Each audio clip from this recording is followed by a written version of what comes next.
Το ξέρετε ότι αυτό το Σάββατο είναι το Σάββατο του Λαζάρου. Λοιπόν, πού θα πάτε? Εγώ πάντως δεν ξέρω. Εσύ σταμάτα. Λοιπόν, τι να πούμε, θέλετε να σας πω ένα ανεκδοτάκι? Μίλα δυνατά. Λοιπόν, Έχετε 41 δευτερόλεπτα. γιατί οι πόντοι ξυρίζουν τα μαλλιά τους? Έχετε 30. Για να κάνουν κοντινές ψήρες. Λοιπόν, γελάσαμε.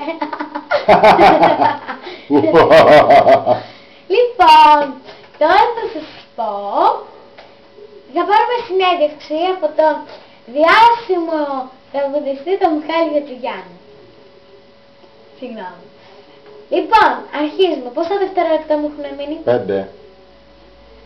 Γεια σας κύριε Χατζηγιάννη. Είσαστε χαζέ.